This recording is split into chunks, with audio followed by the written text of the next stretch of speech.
दोस्तों नमस्कार। दोस्तों मैं विमल शाही आप सभी लोगों का अपने चैनल में स्वागत करता हूं और उम्मीद करता हूं कि आप लोग सब लोग स्वस्थ होंगे एवं मस्त होंगे।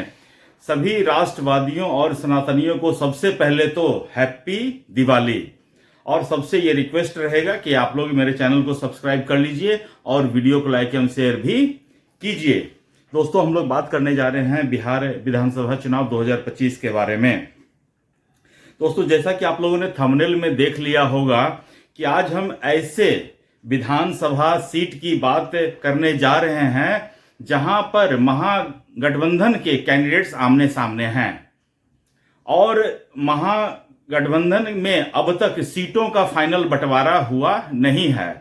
शायद हमें जब नॉमिनेशन फाइल करने की अंतिम तिथि जो है 23 अक्टूबर बीत जाएगा, उसके बाद चुनाव आयोग से के माध्यम से हमें पता चल जाएगा कि कौन से सीट पर, कितने सीट पर आरजेडी के कैंडिडेट्स हैं, कितने सीट पर कांग्रेस के कैंडिडेट हैं, कितने सीट पर वीआईपी के कैंडिडेट हैं, कितने सीट पर लेफ्ट के कैंडिडेट हैं और कितने सीट पर जेएमएम के कैंडिडेट हैं।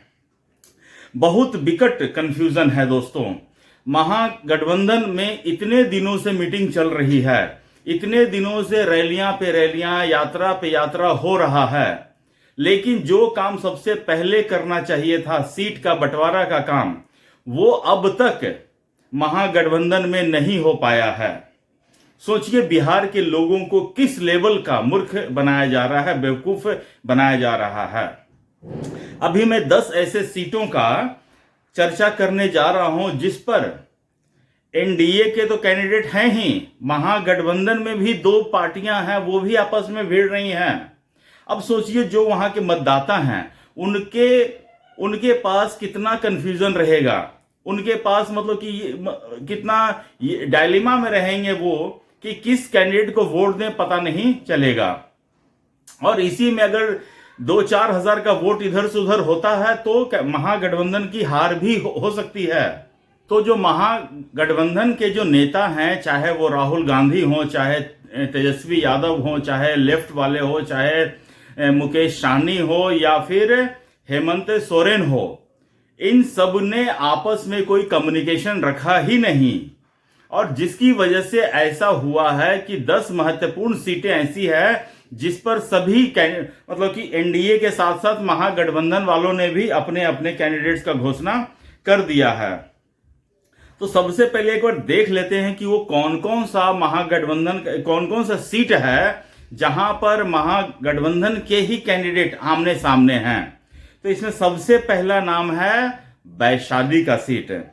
वैशाली के सीट से आरजेडी के अजय कुशवाहा और कांग्रेस के संजीव कुमार आमने सामने हैं। सोचिए वैशाली जैसे महत्वपूर्ण सीट, उस पर से आरजेडी और कांग्रेस ने दोनों ने अपने अपने कैंडिडेट्स उतार दिए हैं।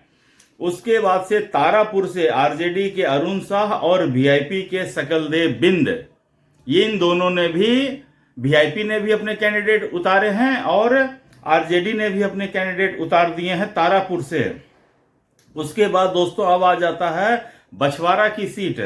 बछवाड़ा की सीट से सीपीआई के अवधेश राय और उनके सामने है कांग्रेस के गरीबदास। उसके बाद है गौरा बौराम। गौरा बौराम से आरजेडी के अफजल अली और उसके सामने हैं वीआईपी पार्टी के संतोष साहनी।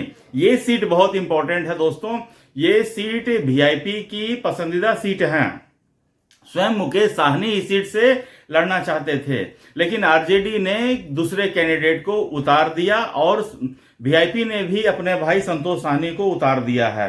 हालांकि अभी उसके ऊपर क्लैरिफिकेशन आरजेडी ने एक लेटर जारी किया है और उस लेटर में आरजेडी ने कहा है कि गौरा बौराम जो सीट है वो सीट वीआईपी की सीट है और इस पे हमने कोई कैंडिडेट दिया नहीं है। तो कायदे से अफजल अली का टिकट कैंसिल हो जाना चाहिए था। लेकिन अब जो है अफजल अली जो है वो ये अफवाह फैला रहे हैं कि जो आरजेडी की तरफ से जो चिट्ठी जारी किया गया है वो फेक है, वो एआई द्वारा जनरेटेड है। तो इस तरह से वो भी उस सीट से लड़ना चाह रहे हैं। उसके बाद आ जाइए लालगंज। जी हाँ, मुन्ना शुक्ला का क्षेत्र। आरजेडी ने मुन्ना शुक्ला की बेटी शिवानी शुक्ला को टिकट दिया है और उनके सामने कांग्रेस ने भी अपने कैंडिडेट आदित्य राजा को उतार दिया है। उसके बाद है कहलगांव का सीट। कहलगांव से आरजेडी ने रजनीश यादव को दिया है टिकट और वहीं कांग्रेस ने प्रवीण कुशवाहा को दे दिया है टिकट। उसके बाद एक है सीट राजा पाकड़ में सीपीआई के मोहित पासवान के सामने कांग्रेस ने प्रतिमा दास को अपना कैंडिडेट बना दिया है। उसके बाद आ जाइए रोसड़ा से सीपीआई उम्मीदवार लक्ष्मण पासवान के सामने कांग्रेस के बीके रवि कैंडिडेट हैं। उसके बाद बिहार शरीफ में कांग्रेस के उमर खान के सामने सीपीआई के शिव कुमार यादव आमने सामने खड़े हैं।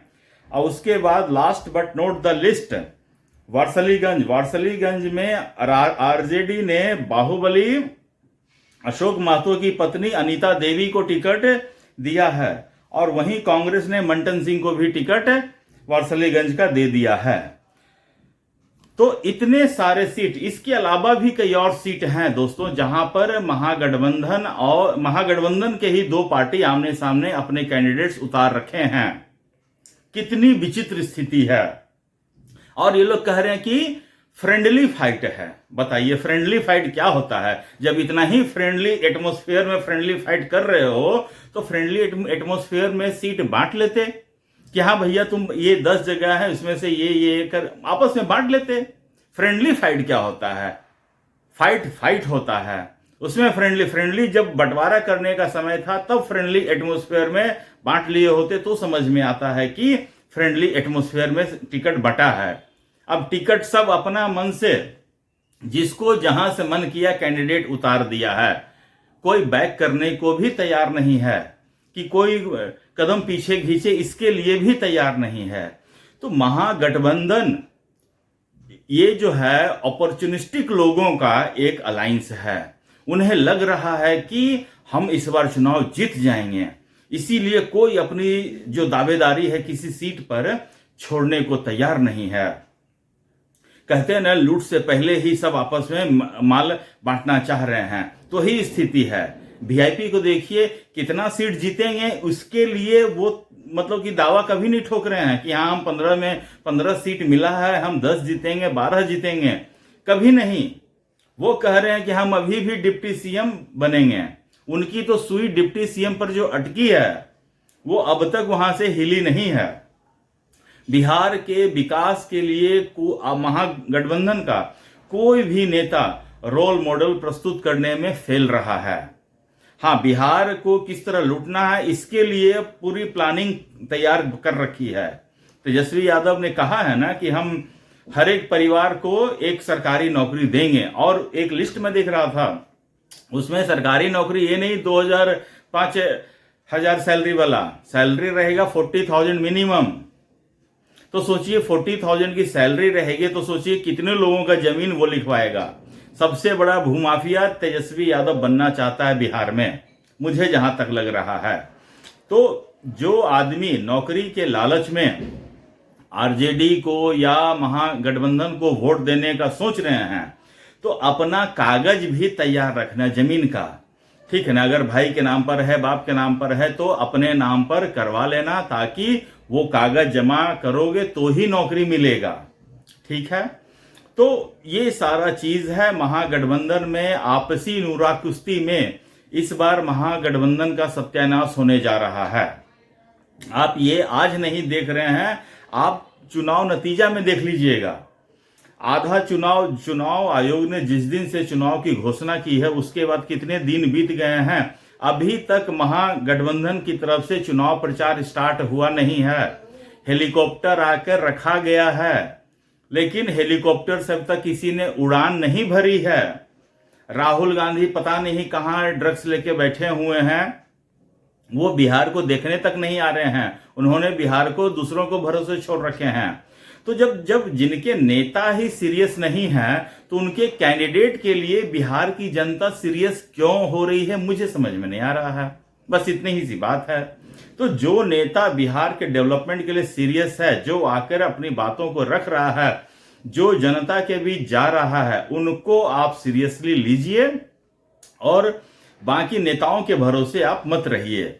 मैंने पहले भी अपनी एक वीडियो में कहा था कि जो भी कैंडिडेट जीतता है, आरजेडी की तरफ से हो या कांग्रेस की तरफ से, उसमें 80% योगदान उस कैंडिडेट का रहेगा, बाकी 20% कैंडिडेट उनकी पार्टी का रहेगा योगदान। बाकी जो भी कैंडिडेट जीतेंगे वो अपना पर्सनल कैपेसिटी में जीतेंगे, उनकी वो पर्सनल विक्ट्री मानी जाएगी।